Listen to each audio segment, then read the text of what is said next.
हर गांव के पास एक कहानी होती है, कुछ इतनी पुरानी कि सुनाने वाला ही नहीं बचता, कुछ इतनी डरावनी कि कोई सुनाना ही नहीं चाहता। आज मैं आपको सुनाने जा रहा हूं एक ऐसी ही कहानी, एक ऐसी कहानी जो सिर्फ बरसाती रातों में फुसफुसाई जाती है। आखिरी सवारी की कहानी। बरसात से भरी एक शाम थी। गांव के बाहर कच्चे रास्ते पर पानी जमा था और टिमटिमाती लालटेनें अंधेरे से लड़ रही थीं।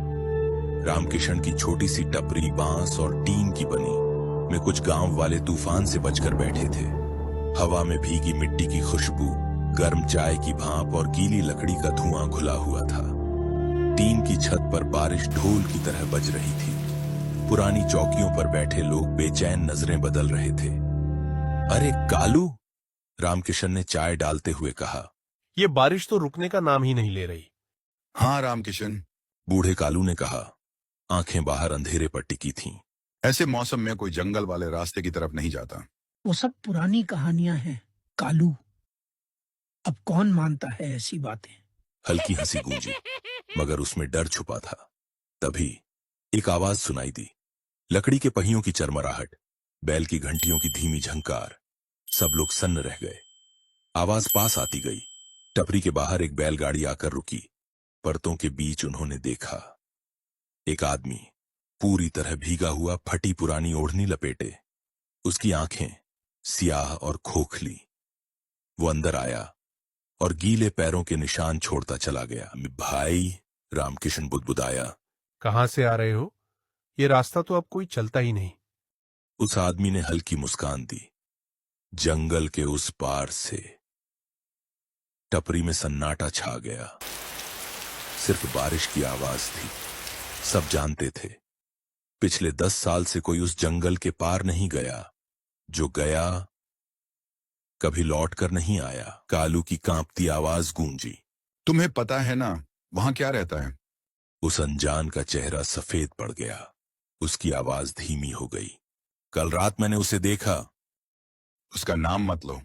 कालू चिल्लाया। हाथ कांप रहे थे। ऐसी बातें उसे वापस बुला लेती हैं। लेकिन आदमी बोलता रहा। उसके हाथ कांप रहे थे। गिलास मुश्किल से पकड़ पाया। मैं बैलगाड़ी चला रहा था कि अचानक धुंध छा गई। धुंध के बीच एक औरत खड़ी थी, सफेद कपड़ों में, लंबे बाल, चेहरा छुपा हुआ, रास्ते के बीच अकेली खड़ी। कोई आवाज नहीं हुई, मानो तूफान भी थम गया हो। मैंने सोचा कोई गांव वाली होगी। मैंने गाड़ी धीमी की, लेकिन जैसे ही बैल उसके पास पहुंचे, वो पीछे बैठ गई। बस चुप रहो। कालू ने चौकी पर हाथ पटका। ये वही आत्मा है, तालाब वाली औरत। बिजली कड़कती है। एक पल के लिए उसकी परछाई दरवाजे पर दिखती है। भीगे कपड़े, टपकते बाल, सफेद आंखें अंदर झांक रही थीं। रामकिशन की लालटेन बुझ गई। अंधेरा पूरे टपरे में फैल गया। सिर्फ बैलों की घंटियां सुनाई दे रही थीं। कौन है? रामकिशन की आवाज कांप रही थी। कोई जवाब नहीं, सिर्फ पानी की बूंदें जमीन पर टपकने की आवाज। कालू फुसफुसाया। वो आ चुकी है, वो औरत जो 10 साल पहले तालाब में डुबोई गई थी। जमींदार और उसके लोग। अजनबी की आवाज टूट रही थी। हमने उसके हाथ बांधकर उसे तालाब में डुबो दिया, लेकिन उसने मुझे पकड़ लिया था। मैं किसी तरह बच निकला, पर उसने कसम खाई थी, वो लौटेगी। मतलब रामकिशन की आंखें फैल गईं। तुम वही बैलगाड़ी वाले हो? आदमी ने सिर झुका लिया। हाँ, और आज वो मेरे साथ फिर सवारी कर रही है। तूफान गरजा। दरवाजा जोर से खुला। वो औरत अंदर आई। भीगे बाल चेहरे से चिपके, आंखें अंधेरे में चमक रही थीं। बाहर बैलों की घंटियां तेज हो गईं, मानो गाड़ी इंतजार कर रही हो। रुक जाओ, रामकिशन चिल्लाया, लेकिन औरत ने हाथ उठाया।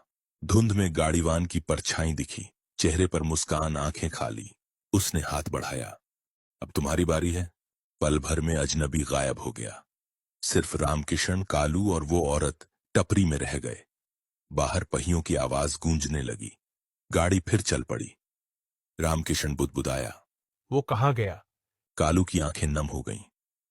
वो तो पहले ही मर चुका था, उसी रात जब औरत तालाब में डूबी थी। ये गाड़ी शापित है। जो भी इसकी घंटियां सुनता है, उसकी अगली सवारी बन जाता है। बाहर धुंध गहरी हो गई। गाड़ी फिर दिखी, सफेद बैल, लाल आंखें और पीछे वही गाड़ीवान। उसने हाथ बढ़ाकर रामकिशन का कंधा पकड़ा। रामकिशन की चीख बिजली में दब गई। गाड़ी धुंध में गायब हो गई। टपरी में सिर्फ कालू बचा। उसकी सांसें तेज थीं। औरत अब भी वहीं खड़ी थी, बिना पलक झपकाए उसे देख रही थी। घंटियों की आवाज धीरे धीरे दूर होती गई। बारिश थम गई। टपरी खाली रह गई, बस एक बूढ़ा और एक आत्मा। कहते हैं, बरसाती रातों में अगर बैलों की घंटियों की आवाज सुनाई दे तो रास्ता बदल लो। पीछे मत देखो, मत सुनो, वरना तुम भी बन जाओगे बैलगाड़ी वाले की आखिरी सवारी।